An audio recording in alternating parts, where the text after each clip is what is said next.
ശക്തമായ കാറ്റിലും മഴയിലും KSEBക്ക് 121 കോടി രൂപയുടെ നാശനഷ്ടം. വൈദ്യുതി മുടക്കം 50 ലക്ഷത്തിലേറെ ഉപഭോക്താക്കളെ ബാധിച്ചു എന്നാണ് കണക്ക്. കാറ്റും മഴയും തുടരുന്നതോടെ നഷ്ടക്കണക്കും ഉയരുകയാണ്.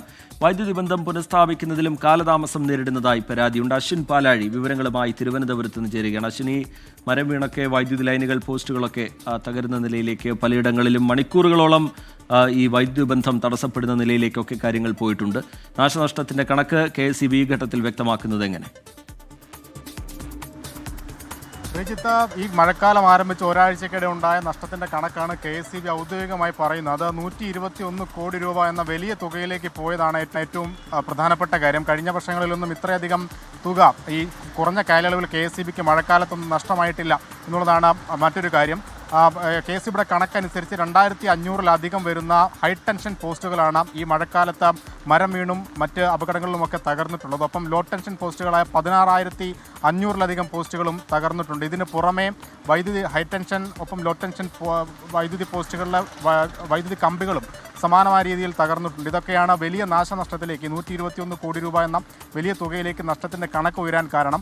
ഒപ്പം എന്തായാലും ഇനിയിപ്പോൾ അതീവ ജാഗ്രതയിൽ തുടരണമെന്നുള്ള ഒരു മുന്നറിയിപ്പ് കൂടി KSEB നൽകിയിട്ടുണ്ട്. ഈ വൈദ്യുതി ലൈനുകളൊക്കെ പൊട്ടി വീഴുന്നത് മറ്റ് വൈദ്യുതി ആഘാതമേൽക്കുന്ന അപകടങ്ങളിലേക്ക് പോകാനുള്ള സാധ്യതയുണ്ട്. അങ്ങനെ എന്തെങ്കിലും ശ്രദ്ധയിൽപ്പെട്ടാൽ ഉടൻ തന്നെ KSEBയിലേക്ക് വിളിച്ചറിയിക്കണമെന്നുള്ളൊരു മുന്നറിയിപ്പ് കൂടി തന്നിട്ടുണ്ട്. സംസ്ഥാനത്താകെ 25 കൺട്രോൾ റൂമുകളാണ് ഇന്നലെ മുതൽ KSEB പ്രവർത്തന സജ്ജമാക്കിയിട്ടുള്ളത്.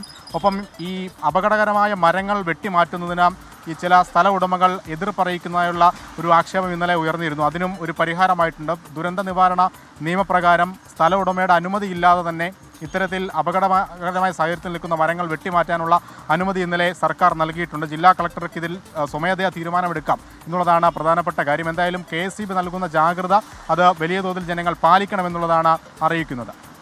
ശരി, അശ്വിൻ പാലാഴി തിരുവനന്തപുരത്ത് നിന്ന് വിവരങ്ങൾ നൽകുകയായിരുന്നു. മഴ കനത്തതോടുകൂടി KSEBക്ക് വലിയ രീതിയിലുള്ള നഷ്ടമുണ്ടായിട്ടുണ്ട്. ഈ കഴിഞ്ഞ ദിവസങ്ങളിലായി മാത്രം 121 കോടി രൂപയുടെ നാശനഷ്ടമുണ്ടായി എന്നാണ് KSEB അറിയിക്കുന്നത്. വൈദ്യുതി മുടക്കം 50 ലക്ഷത്തിലേറെ ഉപഭോക്താക്കളെ ബാധിച്ചിട്ടുണ്ട് എന്നുള്ള കണക്ക് കൂടി KSEB പുറത്തുവിടുകയാണ്.